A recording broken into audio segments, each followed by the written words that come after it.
nagtasang hunilokay, hindi lamang 30 po kong nakalaban, ngayon nasa mental pa po. Sabi niya, na marami ang baray mo kay po. Saan hindi ka pinay na dito, para automatic always passport. Ibas ba ka rin sa buong likod nyo sa pupugay? Ako po sana yung pihili na tagapit sa tangalan. Sa tanaw na kandiwa, kahit ko kilalaman, Pilipino hindi kayo magkaisa, kailan pa man. Magtuloy ka kung totoo, sa bakbakan ay handa ka. Kundi naman, dyan ka na lang, wag na dito ay magkalat pa. Dito ay wala karapatan ng marurupok. Bakit tayo rito ay batuhin ng bala ng nakanganga. Salamat po. Di rin kayo magsisisi sapagkat ako ay patikan sa tuluhan at hindi pa natatalo. Kung nais pong patunayan ang galing ko, tanungin nyo ang lahat kong nakalaban. Naroon po sa simenteryo.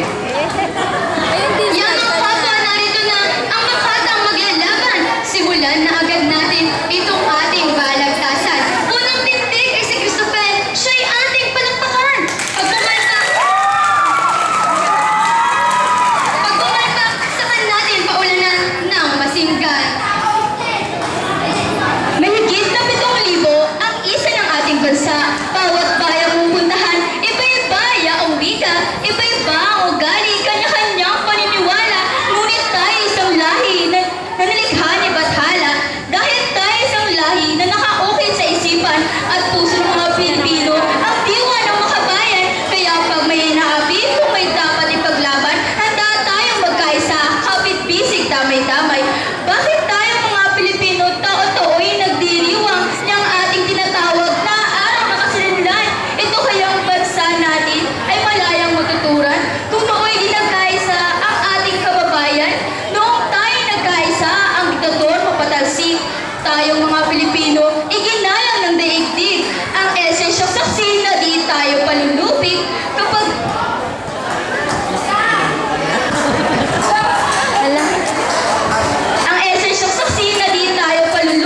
kapag tayong mga Pilipino ay nagkaisa ng damdamin, puso't isip. Nagkaisa tayo noon, kaya bakit hindi ngayon kaya nating magkaisa? Saan man tayo naroroon, kaya nating magkaisa sa isang mabuting nilalayon, isang lahi, isang dugo, isang miti, isang nasyon. Ang makatang nagpaunay, maliwanag nagsaysay. Anya'y kaya natin Pinoy magkaisa, magkatuwang, kanyang katunggali. Atin namang pakinggan, tignan natin kung talagang ang tugtugma ay may laman.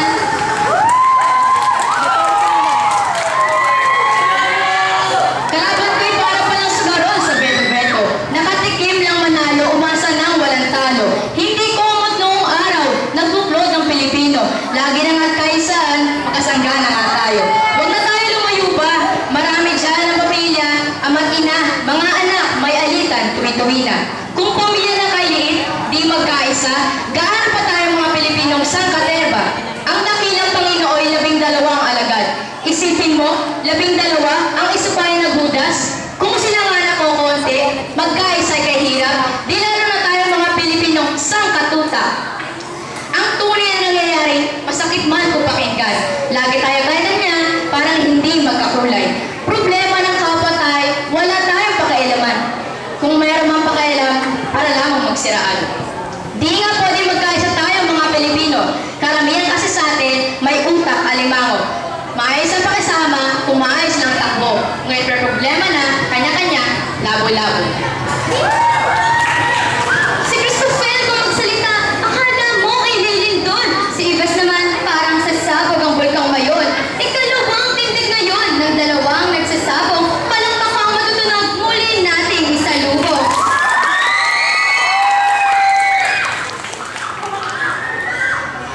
Kalaban ko hindi naman reporter ng Charlong tabloid. Sa ganda, hindi mapansin, nakikita lang ay bulok. Mas maraming Pilipino, makabayan, makadiyos, ngunit ang iyong pinupunay, masamang kakarampot. Sa pamilya, oo nga, at laging merong tupang itim, at hudas di mawala. Saan ka man makarating, ngunit ito'y natural lang, at di dapat maging sagwil sa sino mang naghahangad ng tao'y pag-isahin. Kaya tayo nagbubuklod, nagsisikap magkaisa, ay sapagkat nais nating lumakas ang ating pwersa, ang di mo magagawa at di mo makakaya, kaya nating magampanan sa lakas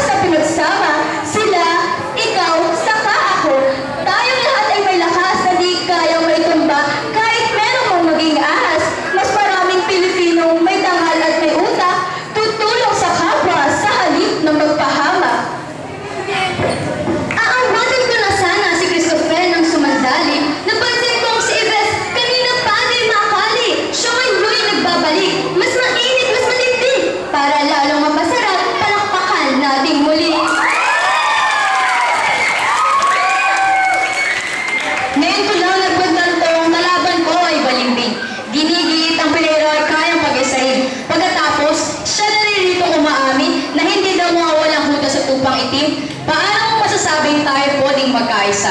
Kung sa tayong sinabi mo, may ibang ipapera. Ang tanong dito ay kaya ba ka? O hindi ba makakaya nating mga Pilipinong magkaisa?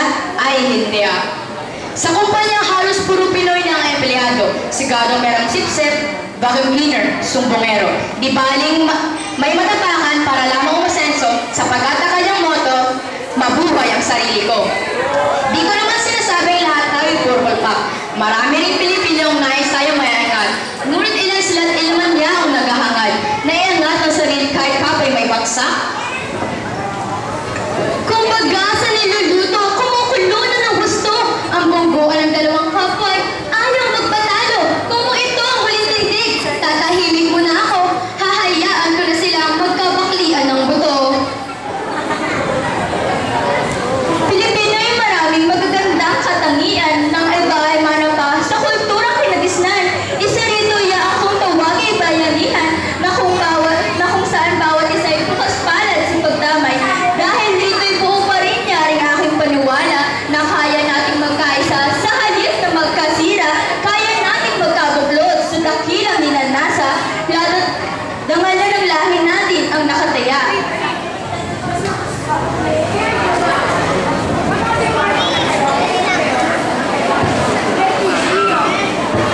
Palibhasa ay luma ka na. Paniwala mo ay luma na rin. Bayani ang sinabi mo, malaon nang napalibing. Isipin mo na lang yaong mga Pinoy na recruiter sa kapwa Pilipino, sila pa ang nabibiktim. May nagsabi ang tao ay tatlong uri, tatlong klase. Ang una'y gumagawa ng sa gayon mangyayari. Ang ikalawa ay nanonood lamang sa nangyayari. Ang ikatlo'y natutulog, walang alam sa nangyayari. Marami sa Pilipino, taga-masid, taga-puna. Di na nga gumagawa, mahilig pa mga intriga. Meron namang sigarista may sakit sa teka muna at meron namang mukhang pera, sasama lang kung kikita. Kalaban ko'y pogi sana, kaya lamang may diferensya. Marahil sa konsumisyong pinaglihi ng nanay niya. Pero sa halip na kabutihan ng Pinoy ang iparanya, sa pagpinta sa kapwa ay siya pa ang nangunguna. Isa ka rin Pilipino, kaya bawat kasiraan na ipukol sa kapwa, ikaw rin ang tatamaan. Pero kahit ilan pa ang tulad mo pangasar, mas marami pa rin kaming sa bayan na nagmamahal.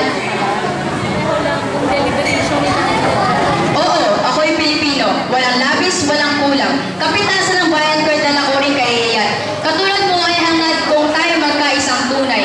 Ngunit kaya ba? O hindi? Yan ang paksa ng usapan. Sa tingin mo, bakit tayo mga Pilipino kinakaya, inaapi, minimenos, minamalit ng iba? Kasi nga, kailanman di tayo magkaisa. Pansariling kapakanan ang laging inuuna.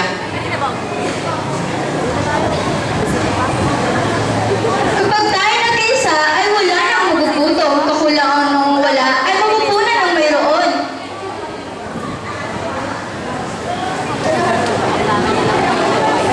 Sa panahon na sagana na masasabi mo ang ganyan, sa gabi mo masusubok ang tibay ng isang samahan. Aasenso tayo kapag tayong lahat ay nagkaisa.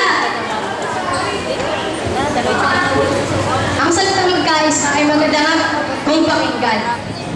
Ngunit sa narilitong trabaho ang pinuntahan, yan ba'y makakain sikmurang kumakalam? Yan ba'y pwedeng may remis sa pamilya naghihintay?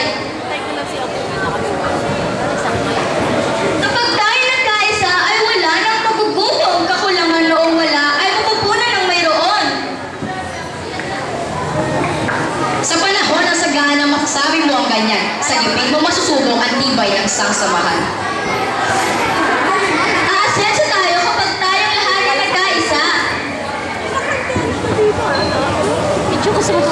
Init lang yan mo at maligo ka at mawala ang iyong lagnat. Ikaw ito mo yung goy. Hindi naman mukhang syokoy. Tigil kayo at malayo na ang narating ng usapan. Pagpalamig muna kayo at ako muna ang pakinggan.